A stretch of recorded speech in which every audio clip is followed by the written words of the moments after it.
சட்டப்பேரவை தேர்தலுக்கான ஏற்பாடுகள் தீவிரமாக நடந்து வருகின்றன. கூட்டணி புதிர்கள் விடுபடத் தொடங்கியுள்ள நிலையில் பரப்புரைகள் படிப்படியாக வேகம் எடுக்க தொடங்கியுள்ளன.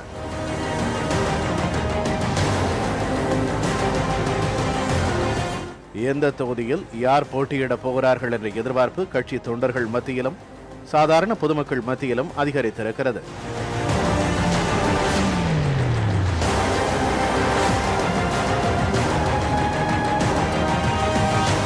தற்போது சட்டமன்ற உறுப்பினர்களாக உள்ளவர்கள் மீண்டும் களமிறக்கப்படுவார்களா, புதியவர்களுக்கு வாய்ப்பு வழங்கப்படுமா போன்ற கேள்விகள் எழுந்துள்ளன.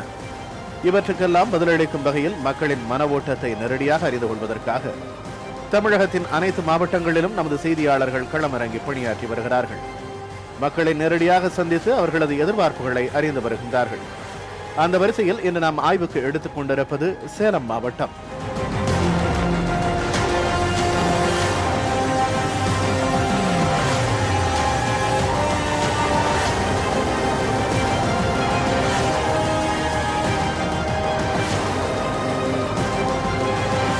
இந்த மாவட்டத்தில் உள்ள சட்டப்பேரவை தொகுதிகளின் ஒட்டுமொத்த கள நிலவரத்தை செய்தியாளர்கள் தங்கராஜ் மற்றும் பாலகிருஷ்ணன் உதவியோடு நமக்கு தர இருக்கிறார் செய்தியாளர் மோகன்ராஜ்.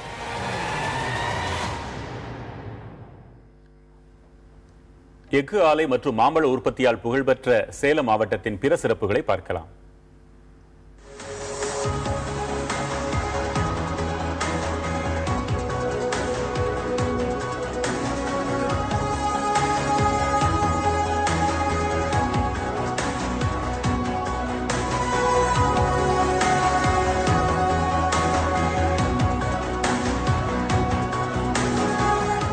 இயற்கை எழில் கொஞ்சும் மலைகள் சூழ அமைந்துள்ள சேலம் மாவட்டம் 5205 சதுர கிலோமீட்டர் பரப்பளவு கொண்டது.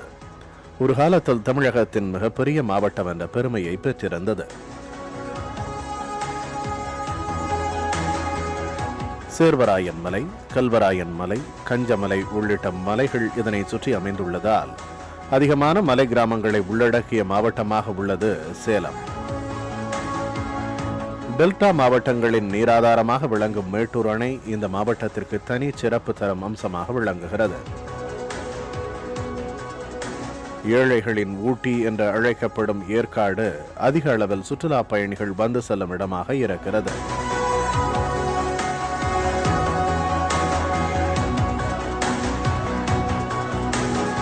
எஃகு வளம் மிகுந்த கஞ்சமலையை ஆதாரமாக கொண்டு உருவாக்கப்பட்டுள்ள ஒரு காலை இம்மாவட்டத்திற்கு சிறப்பு சேர்க்கும் அம்சமாக உள்ளது.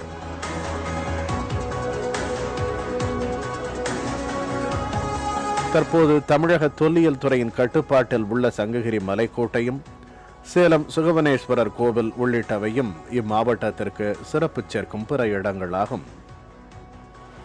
சேலம் மாநகர பகுதிகளில் நெசவு தொழில் பிரதானமாக உள்ளது. புவிசார் குறியீடு பெற்ற வெண்பட்டு ரகங்கள் சேலத்திலிருந்து பிற இடங்களுக்கு அனுப்பி வைக்கப்படுகின்றன. வெள்ளி கொலுசு உற்பத்தி, ஜவ்வரிசி உற்பத்தி போன்றவை இங்கு நடைபெறும் பிற தொழில்களாகும். மாநகரை சுற்றியுள்ள பிற இடங்களில் விவசாயமே முதன்மையான தொழிலாக உள்ளது.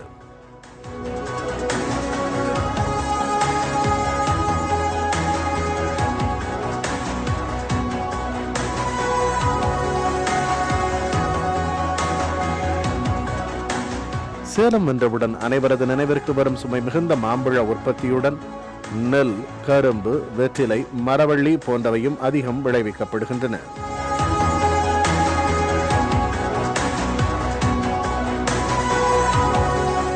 இம்மாவட்டத்தை பொறுத்தவரையில் கங்கவல்லி, ஆத்தூர், ஏற்காடு ஆகியவை தனி தொகுதிகள். இவை தவிர ஓமலூர், மேட்டூர், சங்ககிரி, எடப்பாடி, சேலம் வடக்கு, சேலம் தெற்கு, சேலம் மேற்கு மற்றும் வீரபாண்டி ஆகிய பொது தொகுதிகளையும் சேர்த்து மொத்தம் 11 தொகுதிகளை கொண்டுள்ளது. இம்மாவட்டத்தின் மொத்த வாக்காளர்களின் எண்ணிக்கை 27,96,984. ஆண் வாக்காளர்கள் 14,06,392 பேர்.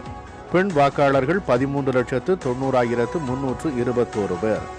மூன்றாம் பாலினத்தவர் 271 பேர். கடந்த 2011ஆம் ஆண்டு நடைபெற்ற சட்டமன்ற தேர்தலில் இம்மாவட்டத்தில் உள்ள அனைத்து தொகுதிகளையும் அதிமுக கூட்டணியே கைப்பற்றியது.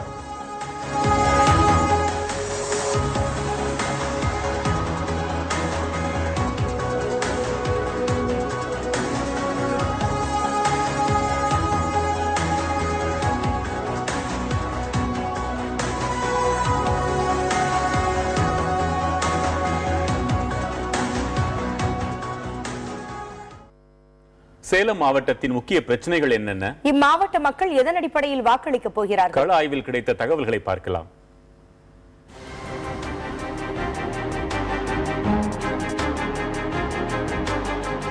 பெரும்பாலும் கிராம பகுதிகளை உள்ளடக்கிய சேலம் மாவட்டத்தில் குடிநீர் கிடைக்க வழி செய்ய வேண்டும், சாலைகளை மேம்படுத்த வேண்டும் என்ற அடிப்படையான கோரிக்கைகள் எல்லா தொகுதி மக்களாலும் முன்வைக்கப்படுகின்றன.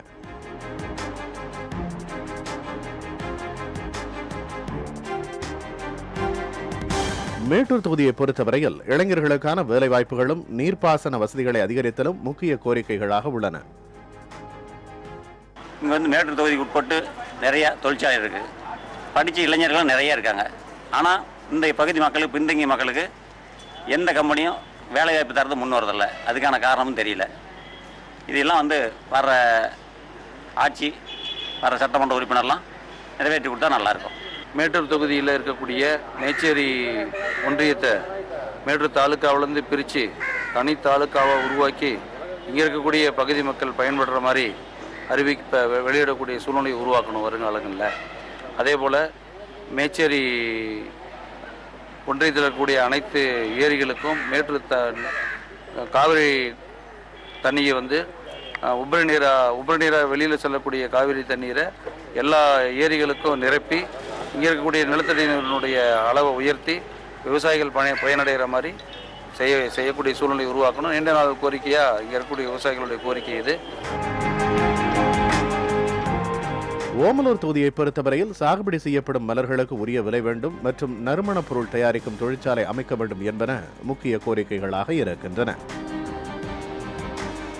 இந்த பகுதி தென்னை மரங்கள் அதிகமாக இருக்கக்கூடியது. ஒரு நார் தொழிற்சாலை, ஒரு கயிறு தொழிற்சாலை இங்கே அமையணும்னு சொல்லி மிக நீண்ட காலமாக கோரிக்கை, எங்களுடைய பகுதியினுடைய கோரிக்கையாக நாங்கள் வச்சிருக்கிறோம். ஒன்று.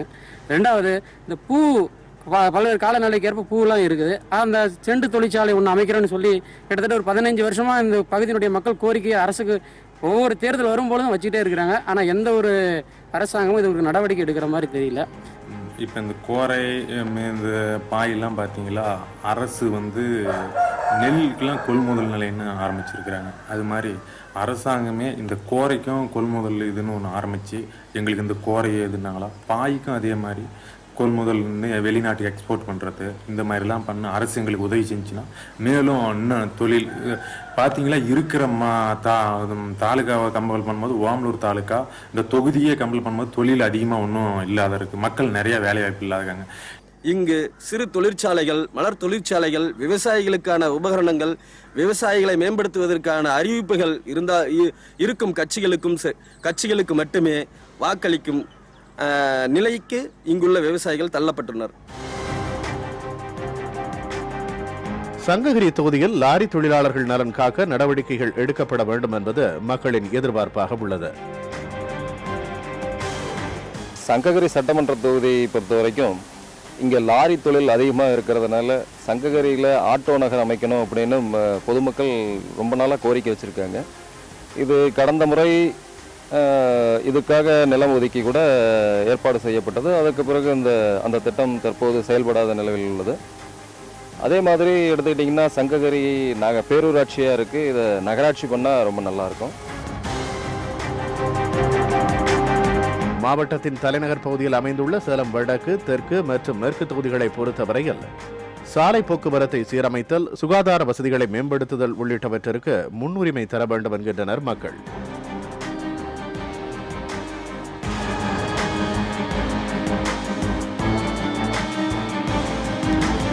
இந்த குப்பைகளை சரியான முறையில் அகற்றாமோ, இன்னும் அதனுடைய பிரித்து அகற்றாமோ, என்னன்னு பார்த்தீங்கன்னா பிளாஸ்டிக் தனியாக, நம்மளோட கழிவுகள் பார்த்தீங்கன்னா மக்கக்கூடிய தனிமையை பிரிக்கிற மாதிரி தான் நம்மளோட ஒரு சட்டமே இருக்குது. இது ரெண்டும் ஒட்டுக்காக கொண்டு போய் போடுறதுனால என்ன ஆகுது அப்படின்னு பார்த்தீங்கன்னா பலதரப்பட்ட நோய்கள் பரவுது.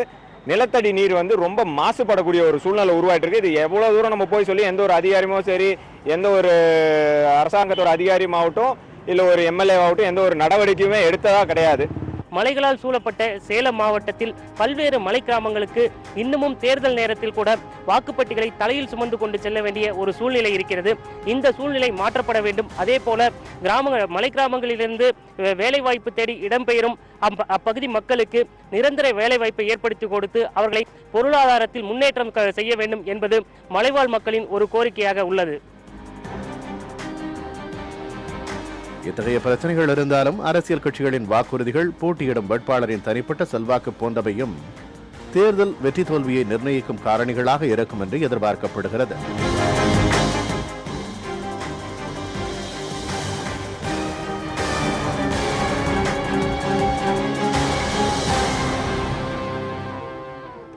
வரப்போகும் சட்டமன்ற உறுப்பினர் எப்படிப்பட்டவராக இருக்க வேண்டும் என சேலம் மாவட்ட இளைஞர்கள் எதிர்பார்க்கிறார்கள். பார்க்கலாம்.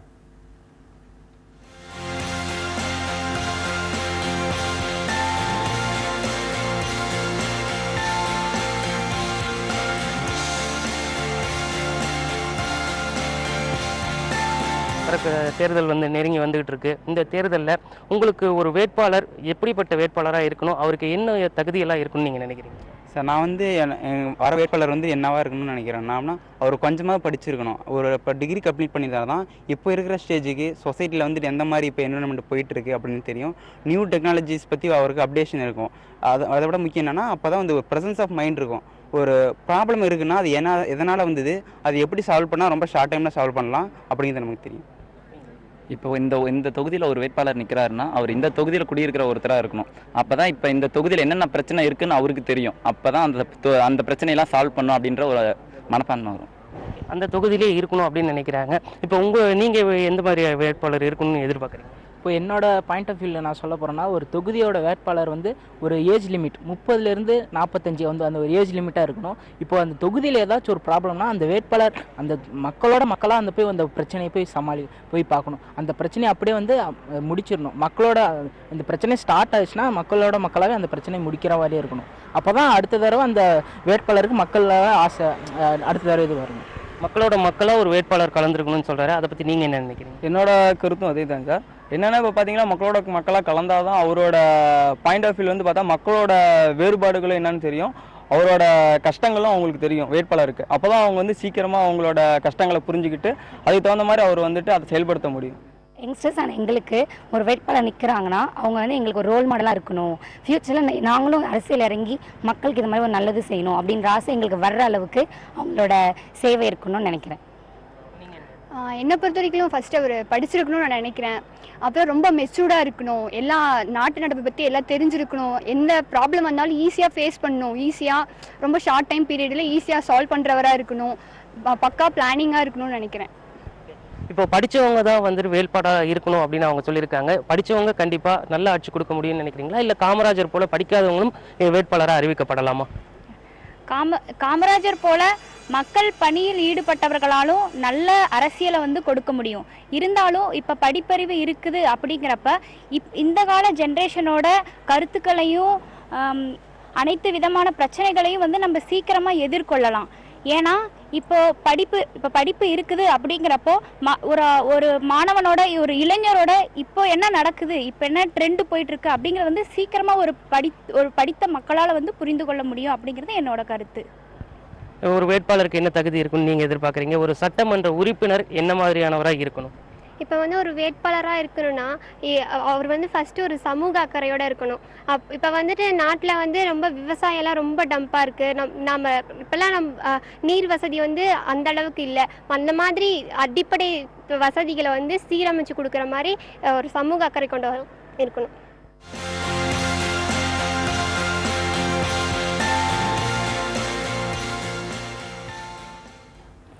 சேலம் மாவட்டத்தில் உள்ள வாக்காளர்களின் அரசியல் விழிப்புணர்வு எப்படி இருக்கிறது பார்க்கலாம்.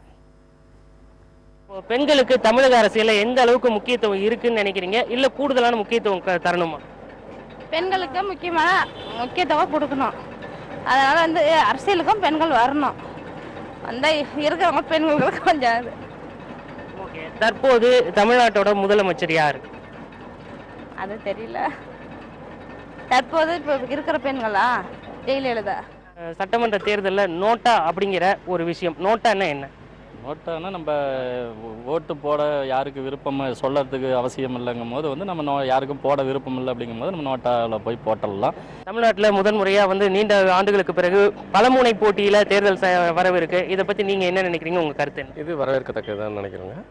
பலமுனை போட்டி இருக்கிறது நல்லது தான், ஆரோக்கியமான விஷயம்தான். எப்போவுமே ரெண்டு கட்சி தான் பார்ப்போம், இப்போ பல இது பார்க்குறது நல்ல விஷயம்னு நினைக்கிறேன். சார், இப்போ வாக்களிக்கிறதுக்கு பணம் கொடுக்கறதா ஒரு பரவலான ஒரு குற்றச்சாட்டு இருக்கு. இதை நீங்க எப்படி பாக்குறீங்க? வாக்களிக்க பணம் வாங்கலாமா? இல்லை, இது மாபெரும் தவறு. கேட்டீங்கன்னா நியாயமான ஓட்டு தான் கரெக்டான ஓட்டு. பணம் கொடுத்து போடுறது அதுக்கு நியாயமான ஓட்டு கிடையாது. சரிங்களா? நம்ம உழைச்சி நம்ம பண்ணணும். அதான் முக்கியமான கருத்து. சேலம் மாவட்டம் முழுவதும் பயணம் செய்து மக்களின் மன ஓட்டத்தை அறிந்து வந்திருக்கும் செய்தியாளர் மோகன்ராஜ் நம்மோடு இணைந்திருக்கிறார். வணக்கம் மோகன்ராஜ், ஒட்டுமொத்த நிலவரம் என்ன? 2016 சட்டமன்ற தேர்தலை பொறுத்த வரைக்கும் பலமுனை போட்டி என்பது சேலம் மாவட்டத்தில் உள்ள 11 தொகுதிகளிலும் வேட்பாளர்களிடையே ஒரு கடும் சவாலாக இருக்கும் அப்படிங்கிறது அரசியல் விமர்சகர்களோட கருத்தாக இருக்கு. சேலம் மாவட்டத்தில் உள்ள 11 தொகுதிகளிலும் அடிப்படை பிரச்சனைகள் பல முன்னிறுத்தப்பட்டாலும் கூட ஒவ்வொரு தொகுதியிலும் தனித்தனியே பிரதான பிரச்சனைகளும் இருக்கத்தான் செய்கின்றன. குறிப்பாக மாநகராட்சி பகுதிக்கு உள்ளடக்கிய தெற்கு, மேற்கு, வடக்கு ஆகிய 3 தொகுதிகளிலும் பார்த்தோம் அப்படின்னாக்கா சாலை வசதி இதில் முக்கிய பங்கு வகிக்கிறது. கடந்த 5 ஆண்டு காலமாக இந்த தொகுதி 3 பகுதிகளிலுமே மாநகராட்சியின் மெத்தன போக்கு காரணமாக சாலைகள் சீரமைக்கப்படல அப்படிங்கிற ஒரு குற்றச்சாட்டு நிச்சயமாக வருகின்ற சட்டமன்ற தேர்தலில் எதிரொலிக்கும் என்று எதிர்பார்க்கப்படுகிறது.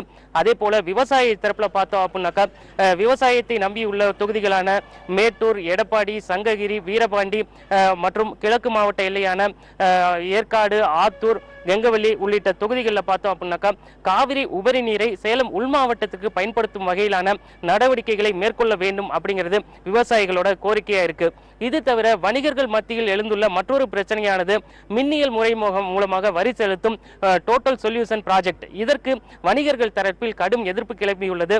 இவ்வாறு வரி செலுத்துவதன் மூலம் நிச்சயமாக வணிகம் பாதிக்கப்படுவதாக வணிகர்கள் தரப்பில் ஒரு குற்றச்சாட்டு முன்வைக்கப்படுகிறது. அதே போல பல கட்சிகள் தற்பொழுது இந்த சட்டமன்ற தேர்தலில் மது பிரச்சனையை முன்னிறுத்தி பரப்புரையில் ஈடுபட்டு வருகின்றன. காந்தியவாதி சசி பெருமாள் அவர்களது சொந்த மாவட்டமான சேலம் மாவட்டத்தில் வரும் அரசியல் கட்சி தலைவர்கள் அனைவருமே சசி பெருமாளை முன்னிறுத்திய பிரச்சாரத்தில் ஈடுபடுகின்றன. நிச்சயமாக இது போன்ற காரணிகள் வருகின்ற சட்டமன்ற தேர்தலில் வாக்கு சதவீதத்தை நிர்ணயிக்கும் அப்படின்னு ஒரு எதிர்பார்ப்பு எழுந்துள்ளது. இருந்த போதிலும் கூட சேலம் மாவட்டத்தில் உள்ள 11 தொகுதிகளிலும் எந்த ஒரு வேட்பாளருக்கும் பெரும்பான்மையான வாக்கு வித்தியாசம் இருக்க போவதில்லை அப்படிங்கிறதும் அரசியல் விமர்சகர்களோட கருத்தாக உள்ளது.